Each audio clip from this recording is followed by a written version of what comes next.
Et bonjour à tous, mon nom est François Letarte, bienvenue sur ma chaîne JDR D30, une chaîne consacrée aux jeux de rôle sur table avec une vie de rôliste.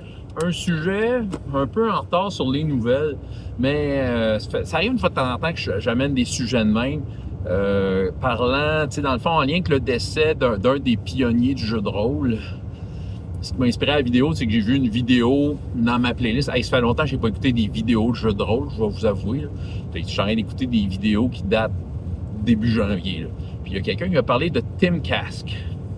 Un nom que je connais, oui, que j'ai vu souvent passer depuis les tout premiers temps que j'ai joué à Donjons et Dragons.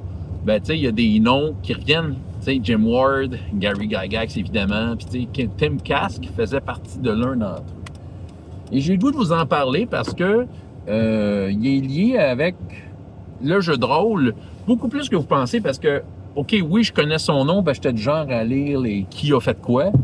Dans les faits, on connaît plus le maître d'œuvre, Gary Gygax, un peu Dave Arneson, c'est bon quand on s'intéresse à ce jeu-là. Mais, tu sais, il n'était pas tout seul, ces deux gars-là. Il y avait du monde qui travaillait puis qui ont aidé à contribuer à réaliser ce qu'est Donjons et Dragons aujourd'hui. Ouais, Tim Kask est décédé 30 décembre 2025. Fait que c'est ça, je suis allé lire un peu sur le monsieur, puis c'est intéressant. Il semblerait que c'est le premier employé de TSR. Donc, quand TSR, Donjons et Dragons, ils ont vu, OK, c'est intéressant, partons-nous une business avec ce jeu-là, il semblerait que c'est le premier employé qui a été engagé. Puis sa job, c'était d'organiser un peu les magazines concernant Donjons et Dragons. Éventuellement, le Dragon Magazine, le très célèbre Dragon Magazine, c'était l'éditeur en chef. Tu sais, c'est ça. Puis aussi, il y avait une affaire qui s'appelait Strategic Review. Il était là-dedans, OK? Faut se remettre un peu à l'époque, c'est quoi l'importance de ces magazines-là et de ces publications-là, et un peu le fait que le maître d'œuvre en arrière faisait que c'était possible. C'est qu'à l'époque, il faut reculer, là. Il y en a des jeunes là, qui n'ont pas connu ça quand on n'avait pas Internet. Donc, là, le jeu sortait, une drôle de bébite des années 70, le jeu de rôle, le potentiel, il est connu, tout le monde veut tout savoir, ils veulent s'informer, tout ça.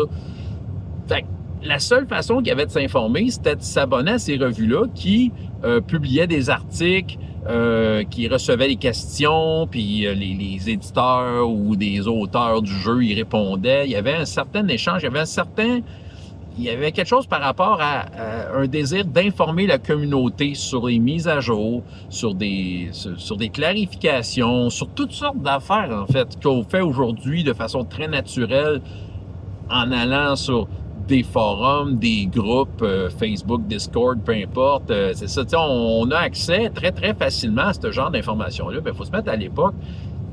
Le jeu aussi, il était dans ses premiers développements aussi, là, mais c'est ça, on sait comment c'est le jeu. Il y a tellement d'idées, tellement de choses qui peuvent se faire, se dire, s'essayer, que ça prenait quelque chose pour informer les gens. Autrement dit, le jeu ne s'arrêtait pas à être juste un jeu qu'on achète puis arrangez-vous avec. Il y avait un désir des créateurs d'informer les gens et de rentrer en contact avec eux, et c'était ça l'affaire. Dragon Magazine, que, tu sais, je veux dire, ceux qui ont connu cette époque-là, là, c'était le fun de regarder ça, ces magazines-là. Tu avais toutes sortes de règles maison, des idées d'aventure, des ci, des ça. Tu sais, tu avais un peu de tout. Par après, il y a eu comme le Casus Belli, là, qui en France, là, son penchant français. Là. Mais le Dragon Magazine, c'était un magazine de jeux de rôle pour les rôlistes, puis ça a arrêté d'être édité à un moment donné. Bon. Tim Kask, par rapport à TSR, de ce que j'ai compris, il a lâché en 1980, mais il a continué à quand même être actif dans la communauté rôliste. Puis dans les années 2000, jusqu'à tout récemment, c'est le genre de gars que tu voulais voir dans des conventions jouer du vieux donjon, parce que c'est un vieux de la vieille. Mais oui, fait que c'est un autre des pionniers qui part, et son importance est le fait que c'était lui qui orchestrait la communauté avec les moyens du bord, c'est-à-dire des magazines, des publications, des choses comme ça. Fait que, ouais, donc on peut aussi considérer que c'est dans les premiers joueurs de Donjons et Dragons d'une certaine façon, dans les quelques premières dizaines de joueurs, je dirais, là, je ne sais pas, mais c'est ça. Fait que, oui, fait que bon, fait qu'un autre des grands, tu sais, on s'entend le jeu a plus de 50 ans maintenant, donc de plus en plus, tous ces pionniers-là, à un moment donné, ils vont partir. C'est l'ordre des choses. Fait que chacun a leur importance, chacun a été comme le premier à amener quelque chose par rapport à ce jeu-là. Donc la communauté Donjons et Dragons, c'est important.